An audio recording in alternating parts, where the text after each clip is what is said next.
That means I have created a legacy that's going to outlive any one of us in this room. And let me tell you why. At 13, when I was on my own, hungry, broke, abused, misused, left to the side, begging for a place to sleep, catching 2-3 buses to school, by myself, on my own, getting straight A's, I realized I was a product of my environment, but I was not the result of my circumstances. So what does that mean? What does that mean? Everything, right? Yes. It means no matter what's in your life right now, no matter what you don't want there, what you want there, it doesn't even matter. What you need to focus on is you. That's what I did at 13. So at 23, bought my first house. At 33, I was on my way to starting my first of many businesses. I was always an entrepreneur. Sometimes we try to figure out who we are, where do we belong. And what I did is I come from abuse. I saw my mom get beat for 20 years. I said, this can't be right. I started to repeat some of those patterns I was shown and taught, but I knew it wasn't right. You ever done something that you know doesn't feel good, but you just do it because it's the way things are always done. So I always believed that if I spent $1, that was probably gonna be my last dollar. So I had to work harder for the next dollar. That's not the truth, that's a lie. I always believed that you needed titles and accolades to get to the next level. That's another lie. Right now where you are, there's a level that you are the tippy top of. And that was me, always. I just didn't know it. The world will recognize who you are before you do. Yes, so true. They are going to tell you you're amazing, you're great, and we're so busy telling our mindset that we're not, that we beat ourselves down. We don't need anybody to do it for us. We don't need haters. We're our biggest haters sometimes. So at 33, owning my first nonprofit where I taught families about dating and domestic violence as a uniformed police officer, almost in the midway. I was a special offense detective, meaning I did the rapes, child abuse, all the baby deaths, all the fun stuff, right? The stuff nobody wants to talk about. I had to deal with those investigations in the midst of my own healing. So I started my nonprofit, it's called Sharper Minds, and I said, I'll tell her story, and I'll tell her story, and I'll tell her story, because I was too busy hiding behind my smile to tell my story. So there I was, almost at 43. I released my book, Uncuffed Behind My Smile. It told everybody's business. Mine, to my husband's, to my mama's. I think I ran to the mall for 3 weeks, because I ain't gonna face this one, I ain't gonna face that one. But I had to tell it because I realized that it was no longer who we were. We moved past some things, but it still held a lot of people captive. Parts of our story still holds us captive because we're ashamed that if we go and put ourselves out there, someone's going to say, I remember when you did this. I remember when you did this. And that's where my mindset was at 43. Right? I remember when. I'm going to tell you how to handle that in a minute too. But at 43, almost ready to retire, I knew I loved my job, but I knew I did not need to still be there. I did not need to still be a uniformed police detective solving crimes. That was no longer my path. I retired. Tapped the man on the shoulder. Can I retire, honey? Because I can cook too. I can clean, I promise. Can I just stay home? He was like, yeah, go for it. I'll hold you down. That's the thing about a good man. They will hold you down. Right? So there I was at 43 retiring. It was very frightening because I had a nonprofit. I had Uncuffing. The business is beginning to launch as the brand. But the thing about newbies in business is we do it for love and acceptance. We are ashamed to say, this is the cost of the product and this is, I need you to add taxes to that, and sometimes shipping and handling. We're afraid that if we put our product out there and expect people to pay for the value of the product, we're somehow going to be robbing the people. That's not the truth. You are helping your community of people in so many different, special, unique ways. And when we get used to knowing that, we then will value our own product and charge its price. At 43, I retired and I stepped into my uncuffing brand. And you see me wearing butterfly wings. What are these wings about? My anthologists, all the authors of the Uncuffed anthology, they have them. They earned their wings. Everyone couldn't be a part of that project. You had to overcome some things. You had to be in a position where you were helping other women, and you had to be uncuffed in your life, your business, and then your legacies. Otherwise, you couldn't join the product. So what I did is, when I retired, 3 months later, I won Miss Corporate America in Florida. It was a huge deal. It was my first pageant ever competed in. I won first one to run up the first year, came back the second year, and won the title. Yes. That counted as a big deal. Yes. It's a national competition. So women, rocket scientists, doctors, all women in corporate, we are competing and just having fun with things. So when I won the title, it put me in a different path. I then began to go on television shows and talk about my uncuffing book, my uncuffing system. I began to stand before bigger audiences and say, you too can live this amazing life, because it was fun. I began to have fun in life. A lot of people in business think you have to struggle for the first 3 years. You can't turn your profit for the first 5 years. That's a lie. Those are all lies. I began to charge my worth. I expected to be around people who were no longer in the valley. I don't judge people in the valley. It just isn't for me. You will cause yourself so much pain dragging along people that need to be convinced that they are amazing, they are great. Let them go. You can't be at the bottom next to somebody at the bottom and expect to go to the top.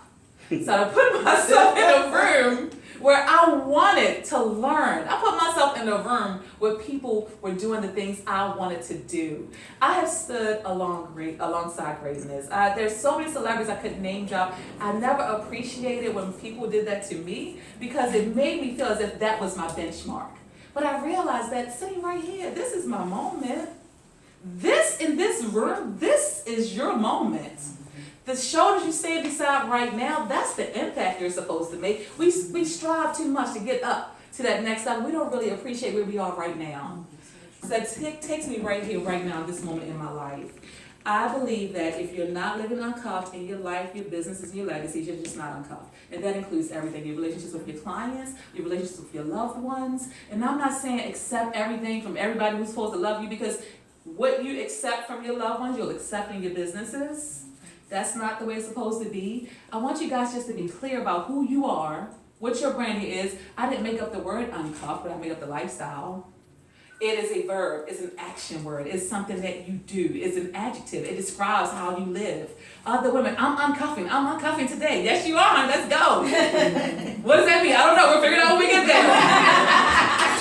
Right? Because the world is ready for new, they're ready for different, they're tired of the same old. Give them something new from you. Shake it up. I was the detective in 16-inch heels. These heels I'm throwing my neck down, coming down the sidewalk 5 times. That was me as a detective in the interrogation room. Never wore flats. Nope.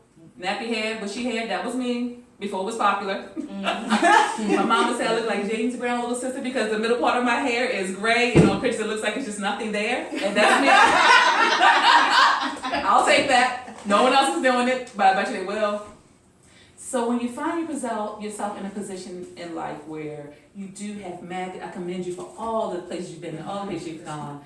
When you find yourself in a position where magazines are calling you to be the cover, when you find yourself in a position where if people are honored that you walked in a room and the room changed, you're then uncuffed.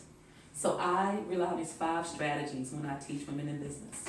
I teach them that you have to forgive whoever did you wrong. They're gone, probably long gone. Just let it go. They don't care. They're not thinking about it. Neither should you. Let it go. Forgive who and whatever. You have to honor who you are. You have to be exactly who you are. Stop trying to be everything else, right? You saw me go in and pick out like 15 items and I walked away. Honey, you gonna be got me, right? It's a birthday weekend. The point of that is there was a time when I would say, well, I don't need any of this. I don't really need any of this. Who cares about what you need? Go for what you want sometimes and make that happen and do it in your business. I'm very selective about who I coach and mentor. She got to be bad. She got to be cute. She has to have money. She got to be fly. She has to have style. And she has to have something I can work with. Why? Because if I spend too much time convincing her of all of those things, we spend too much time there. I'm quick. I mentor quickly. We don't spend 6 years together. We're going to be connected for 16 years or longer. But I need you to understand where you are, hit it, and get going quickly. And then I need you guys to recognize that your little piece in the world matters so much that if you don't do it, it didn't get done. You know how people say, if you don't do it, someone's going to come over bigger and better. No, your part didn't get done. It's as simple as that. You want to know why the community is hurting? Because too many people didn't do their part. The reason why we are still in a state of exchanging a $5 bill for a $5 bill versus investing in each other at the $1,000 marks, because a lot of us have not done our part, and we're still relying on the few that will. You can't do that. You've got to step out of it because understand you not doing your part is your legacy dying with you. My special needs son wakes up in the morning. Please don't stop, mommy. No, mommy. Let's go. No, mommy, not today. Please don't start it. Let's go. That's what you do when you travel with the kids. Am I lying on? It's 5 o'clock in the morning. It's late. Let's go. I'm like, oh. They're like, is she for real right now? Yes, it's late. Let's go. And I believe that because I remember being awakened to fists hitting my mama's head. I know what hunger pain feels like. You've ever gone to bed hungry? And you wake up hungrier. There's not a magic pill that you digest and now you're full. I know what it feels like to really minimize myself to the point where I'm no longer in the shadows. I'm out the door. When everyone's looking around, where's Caprice? Is she supposed to be up on the stage? Why is she outside in the shadows? So I'm calling you guys out of the shadows. Whoever's listening, out of the shadows, and let you know your moment is right now. I'm going to say something that's not very popular. Everyone hates the president. Everyone hates Trump, right? I'm going to tell you 2 things he did right. He honored who he was. He didn't change for anybody. Hasn't changed for a soul. He will not change. He did that right. Ain't budget. And he never apologizes for it. Even when that man loses, he's winning. Well, everything looks amazing. Everything is great. That's what I need you to be in life. That perspective shift. That's the last piece, or last 2 pieces. You've got to allow God to move in you. My favorite scriptures is Philippians 1:6, Amos 9:13. Philippians 1:6 tells me he's always going to be there till his job is done with me. So I just got to follow him. The second piece is in the path, I'm supposed to live a life of abundance. I'm supposed to pull up in a Jag. I am supposed to win at every level. Every attempt that I make, I've already won. That is supposed to happen according to God's word. And that's how I rock it out every day now. And then the last piece is you've got to stretch yourself. Don't you get tired of like sitting in a space where you know you could have said it better? You could have done it better? These are Smooches models. They all bad. Y'all, they curvy, they bad, they confident. I love it. Because you be like, well,